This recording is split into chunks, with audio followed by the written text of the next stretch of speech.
ғылыми жобаға ең бірінші жазу үшін қызығушылығы жоғары оқушы таңдап алу керек. Одан кейін оқушының сыныбына байланысты, оның жаңағыдай сыныбына, мінез құлқына байланысты барлық жағынан қарастырып, оларға бағдар беріп, тақырып таңдау керек. Одан кейін тақырыпты ашатындай біз мақсатын, міндетін анықтауымыз қажет. Одан кейін қазіргі заманға сай және тақырыпқа сәйкес зерттеу жұмыстарын ойластыруымыз қажет. Зерттеу жұмыстарын біз сауалнама немесе тәжірибе жұмысы арқылы жасаймыз, оны қазір кейінірек айтатын боламын. Одан кейін ғылыми жұмысқа материалдар табу, одан кейін зерттеу жұмысындағы яғни әртүрлі диаграммалар, кестелер болу керек. Соларды айтатын боламыз, және де қорытындылау. Осындай ғылыми жоба жазу үшін осындай критерийлерден тұрады. Енді келесі, қандай талаптар сақталу керек? Енді ең бірінші титулкасы болу қажет, одан кейін мазмұны, одан қазіргі кезде эссе сұрайды, 250 сөзден тұратын эссе болу керек. Одан кейін пікір болу керек. Пікірді сіздерде мектептеріңізде зерттеуші мұғалім болса, педагог зерттеуші болса, сол кісі қол қоя алады, немесе пікір жаза алады, немесе жаңағы университеттеріңізден пікір жаңағыдай алсаңыздар болады профессорлардан. Одан кейін аннотация болу керек үш тілде. Аннотация 3 беттен кейін болмау керек, және 3 беттен аспау керек, кейін болмау керек, сондай көлемде болу керек.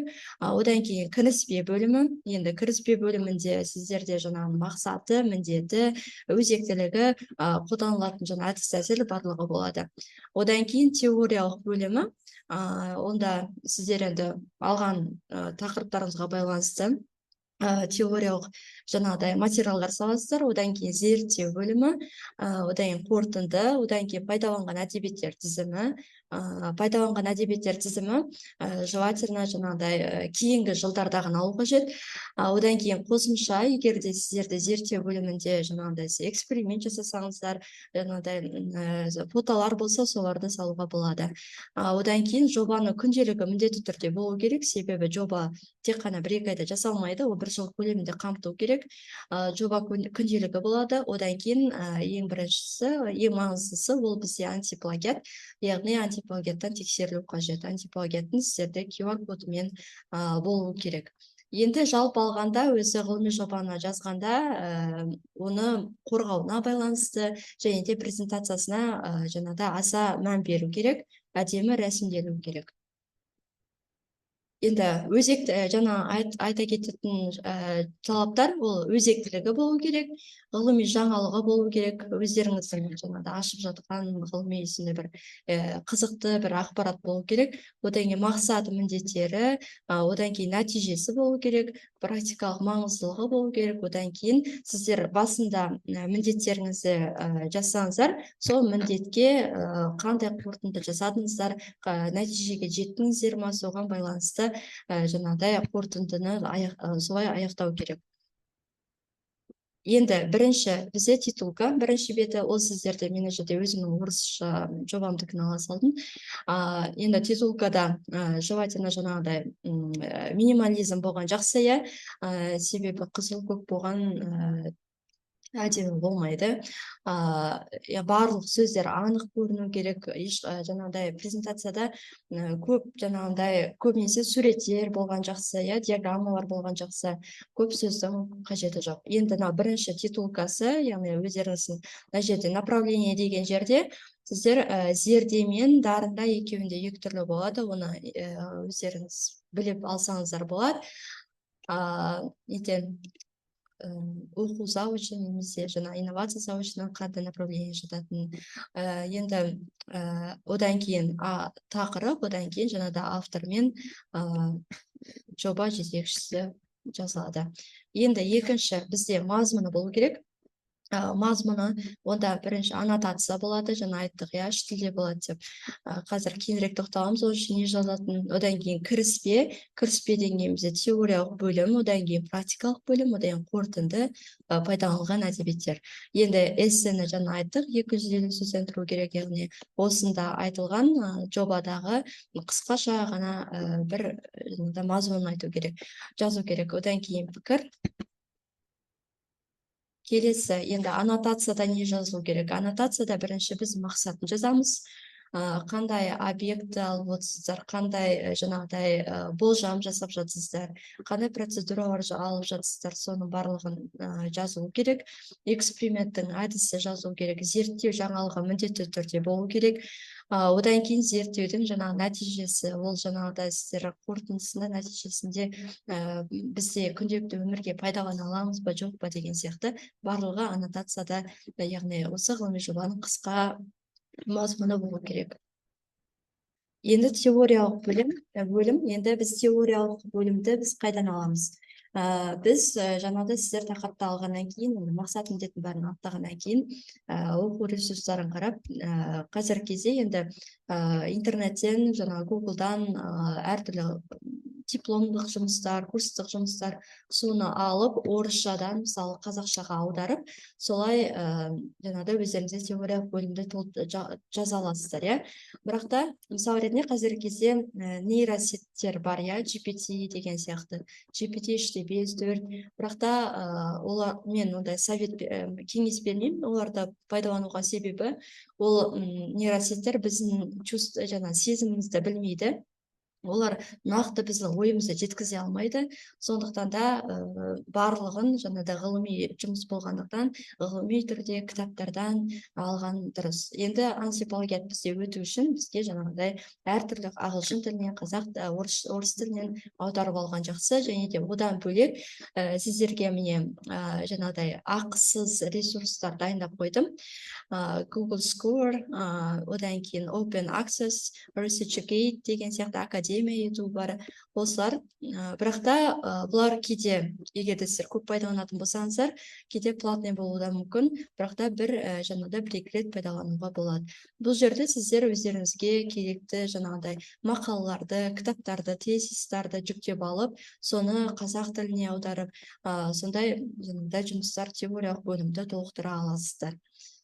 Енді жалпы бізде өзі 20 бет болатын болса, ғылыми жоба, енді теориялық бөлімге енді ең нақты керек нәрселерді ғана алу қажет.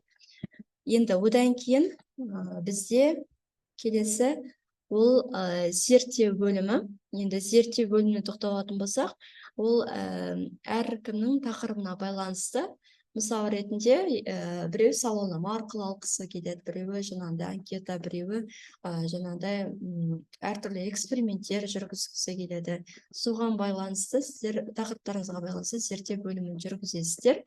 Сауалнамалар енді баланың деңгейіне, оқушы алып жатқан сауалнаманы алып жатқан оқушылардың санына байланысты, олардың сыныбына байланысты алу қажет. Тақырыпқа сәйкес, одан кейін мына жерден мысалы ретінде мен зерттеу бөлімін алдым. Енді тәжірибелер, егер тәжірибе жасаған болсаңыздар, фотоларыңызды алсаңыздар болады. Бірақ та фото салғаннан кейін міндетті түрде астына жаңағыдай сілтемесін барлығын жазып отыру қажет. Қай жерде қолданылатынын барлығы жазылу керек. Енді одан кейін бізде енді қорытындыда біз осы зерттеу бөліміндегі барлық жүргізген эксперименттеріміздің қорытындысын жазатын боламыз. Ол жерде көбінесе диаграммамен, диаграммамен, кестемен салған жақсырақ, себебі барлығына көрінетіндей, барлығына анық болатындай. Бұл бізде жаңағыдай қорытынды бөліміндегі көрініс.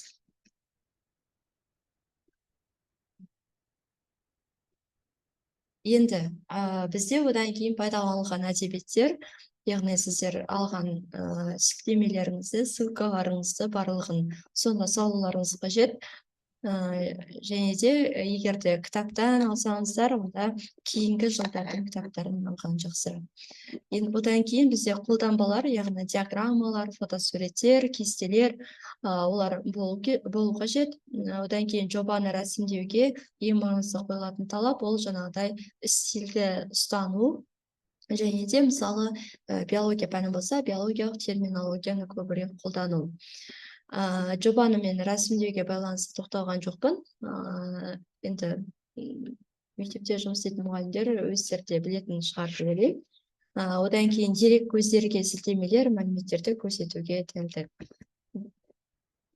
Енді одан кейін жаңа айттық иә, жоба күнделігі. Жоба күнделігі, мысалы мен өзімдікін сізге көрсетіп отырмын. Шаблон ретінде. Мысалы, оқушы біз өзі тақырыпта аламыз апрельдің аяғымен майда біз келесі жылға тақырып береміз. Сол кезден бастап сіз оқушыны жаңағыда дайындау керексіз. Сол кезде жаңа тақырыпты таңдап сіздер бересіздер әкімшіліктеріңізге. Сосын жаңағыдай жаз бойы жаңа баламен жұмыс жасау керек. Зерттеу жұмысы, яғни ғылыми болғандықтан, соның барлығы мысалы мерзімі кем дегенде енді 6 ай 7 ай болу керек. Так, одан кейін енді антиплагиатты біз antipлагиат.ру деген сайттан ала аласыздар. Ол бізде Google аккаунт арқылы кіресіздер. Ол жерде бесплатный версиясы бар. Егер де мысалы 10 документтен көп тексерсеңіз, онда платный болуы мүмкін. antipлагиат.ру өте жақсы көрсетеді. Қазіргі кезде университетте барлығында осыны пайдаланады. Енді мына жерде мысал ретінде жаңа тақырып шығады. Одан кейін мына жерде қайдан алынған барлығы шығады.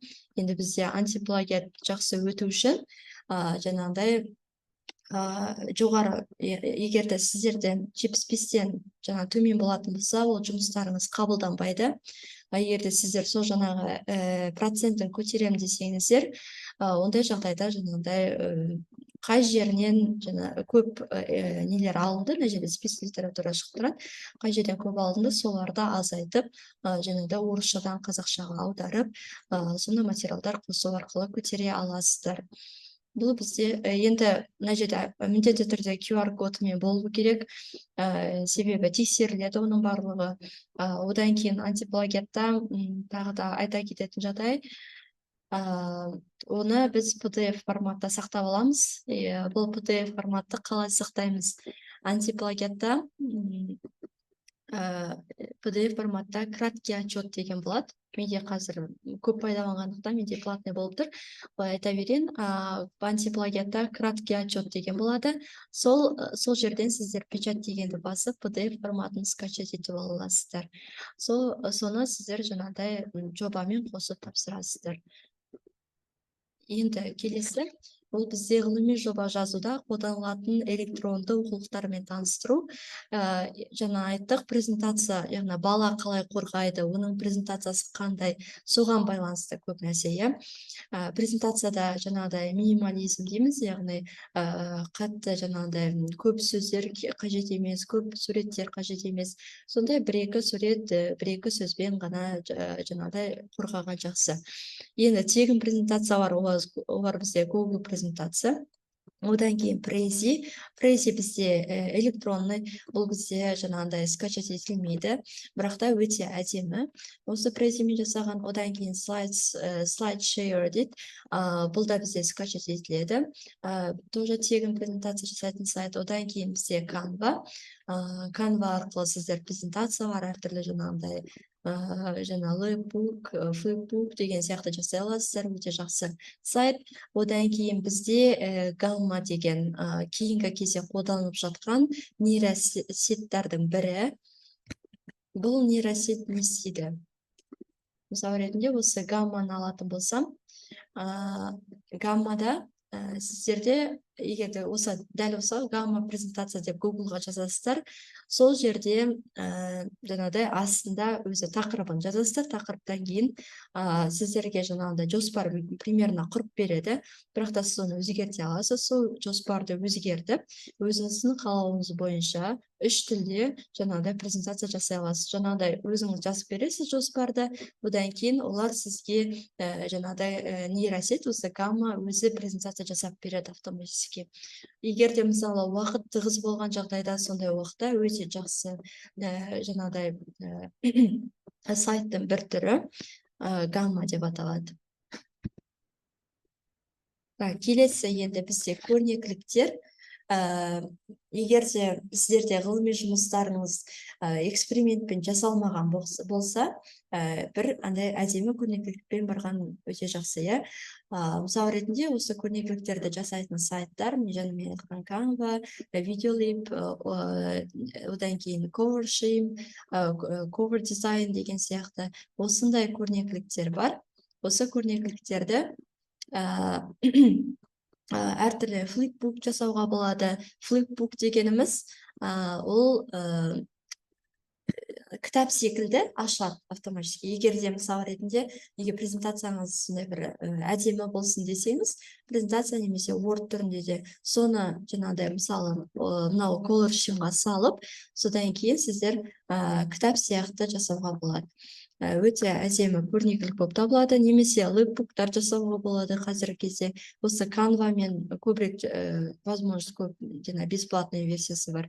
Лэпбуктар жасауға болады, мысалы ретінде сіздер жюриларға жаңа көрсете аласыздар, отырған оқушыларға барлығына көрнекіліктерді таратып, өзіңіздің жұмысыңызды көрсетсеңіз болады. Мысалы көрнекіліктерге бір идея айта кетейін, қазіргі кезде QR кодпен жасайды. QR кодпен сіз мысалы бір ішіне видео салып қойып, сол видеода сіз қандай жаңа жұмыс жасадыңыз, соны салып қойсаңыз болады. Себебі сіз жаңа қорғаған кезде сізге 5 минут қана максимум уақыт береді, ал сіз 5 минутта видеоны көрсетіп үлгере алмайсыз, иә. Сол кезде осындай көрнекіліктер лэпбуктарға, қағаздарға жаңағыдай QR код арқылы енгізіп таратсаңыз, олар жаңағыдай сіздің қорғап жатқан кезде көре алады, иә. Осындай идеялар бар. Одан кейін сауалнама жүргізуге арналған программалар. Сауалнама енді біз қағаз түрінде де ала аламыз, иә. Егер де кішкентай сыныптар болатын болса, олар қағаз түрінде алынады, өзінің сыныбында, өзінің отбасы мүшелеріне алады. Ал егер де үлкендеу сыныптар болса, оларға осындай программалар арқылы алсақ болады. Жаңа Google Forms, SurveyMonkey, Typeform, Microsoft Forms, Survey Legend, Wordwall және Survey деген осындай мынаның барлығы тегін версиялары бар программалардың. Осылар арқылы сауалнамалар ала аласыздар. Сауалнама алғаннан кейін сіздерде результаты деген болады мыналардың барлығында. Сол жерден жаңағыдай графиктер, диаграммалар өздері шығарып береді. Сол диаграммаларды сіздер пайдалана аласыздар осы ғылыми жұмыстарға. Егер де мысалы Excel-мен жұмыс жасай алмаймын деген оқушылар болатын болса, осы жаңағыдай сауалнамаға арналған программалар арқылы жасай аласыздар. Енді сіздерге бір ақпарат, ұсыныс деп айтайын, ұсыныс биология пәнінен осындай 30 өзекті сіздерге тақырыптар қойып қойдым. Яғни диеталық қоспалар пайдасы немесе зияны, яғни өздеріңізге керек десе жазып алыңыздар. Бұл жаңағыдай тақырыптар қазіргі кезде актуальный темалар деп атаймыз, иә. Актуальный темалар, яғни көп зерттелмеген сондай тақырыптар. Мысалы ретінде жасанды интеллект, машина адам сияқты ойлай ала ма деген сияқты, иә. Жасанды интеллект туралы мысалы GPT мен адамның ойлау қабілеті екеуін салыстырып сіздер жаңағыдай нелер жасай аласыздар, эксперименттер, және зерттеу жұмысын жасай аласыздар, иә. Сауалнамалар арқылы.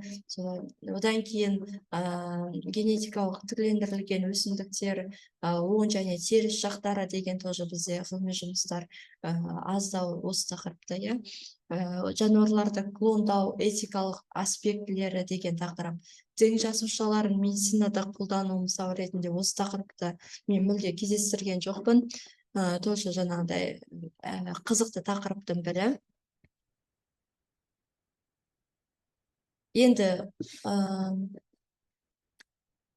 қорытындылай келе, бүгінгі жаңағыдай семинарымыз сіздерге пайдалы болды деп ойлаймын. Егер де сұрақтарыңыз болса, қоя берсеңіздер болады осы ғылыми жобаға байланысты. Одан кейін қазір бір 5 минут қалған уақытымызда мен чатқа ссылка саламын, сол сауалнаманы маған толтырып берсеңіздер жақсы болар еді. Сұрақтарыңыз болса, сұрасаңыздар болады.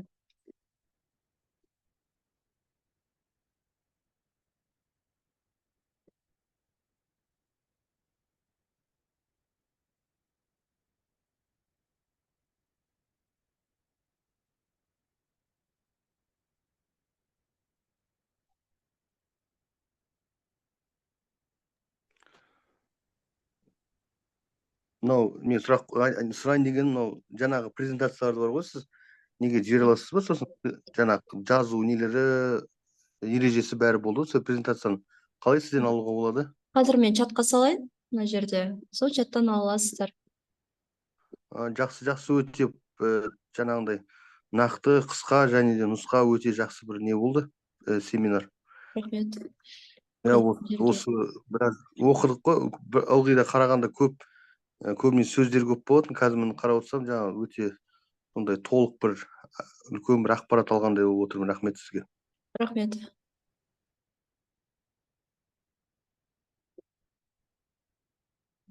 Жерде чатқа.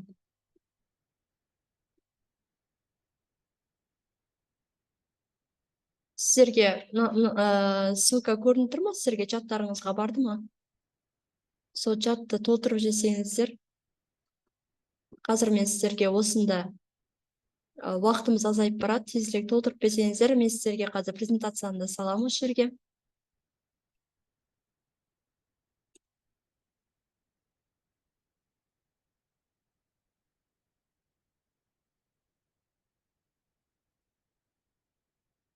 Ссылканы аша алдыңыздар ма?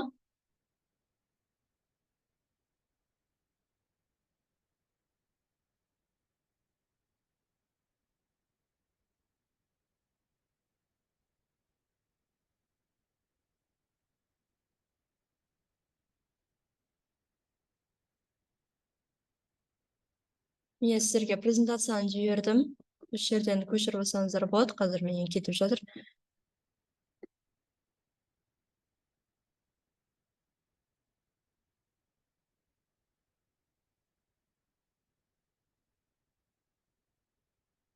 Және мен сіздерге сауалнама дедім. Қазір көрсетейін сіздерге. Survey деген программа арқылы сіздерге алып жатырмын сауалнаманы.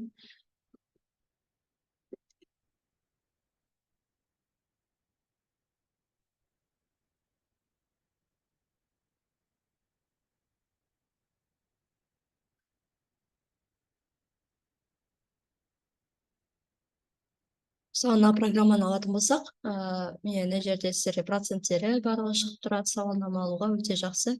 Әртүрлі жаңағыдай форматта көшіріп ала аласыздар.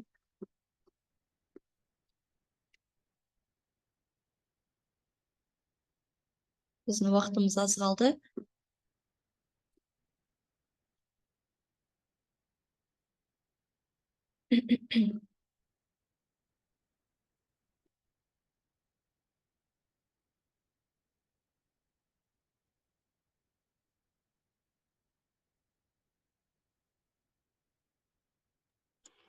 Мына ссылка бойынша кірдім, бірақ не почтаны сұрап тұр, почта деп. Почтамды жазсам не шықпайды. Қалай еді? Дұрыс емес, қате деп шыға береді. Қазір мен қайтадан істеп көрейінші. Қайтадан жіберіп көрейін. Негізі тегін болу керек, сразу кіру керектің ссылкамен. Қайтадан кіріп көріңіздер жүйесі бойынша.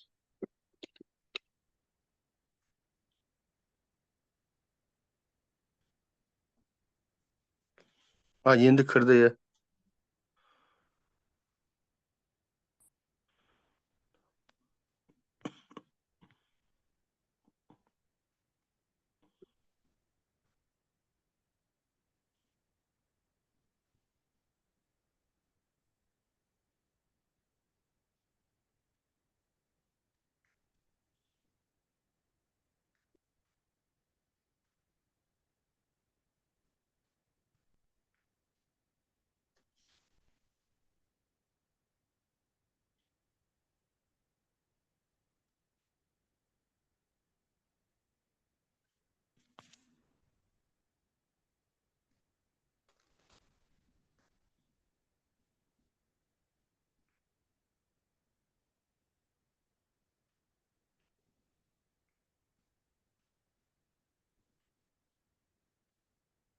Барлықтарыңыз ашылды ма? Ссылка бойынша. Иә, мен өтіп жатырмын. Рахмет.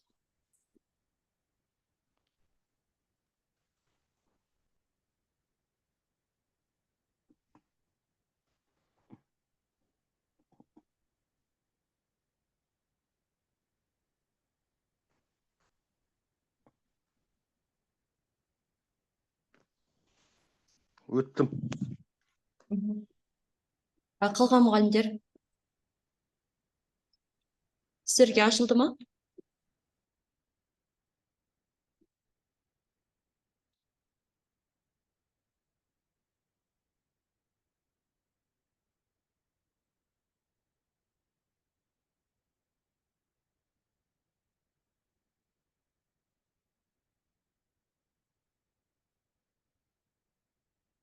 Бізде 5 минуттай уақыт қалыпты екен. Егер де сұрақтарыңыз болса, сұраңыздар. Сіздерге жаңағыда мен жіберген документ ашылды ма? Барды, иә? Бүгінгі презентация.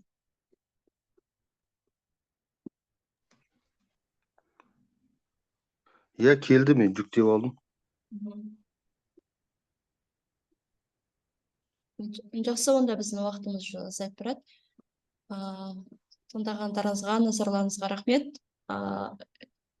Осы ссылка бойынша нелеріңізді, жауаптарыңызды жібере салсаңыздар жақсы болар еді. Жерде қалған мұғалімдер?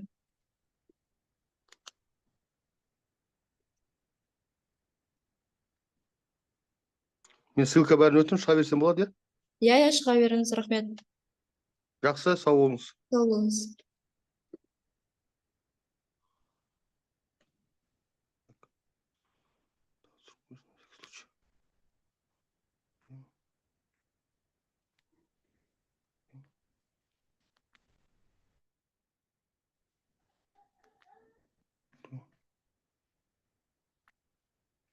Все.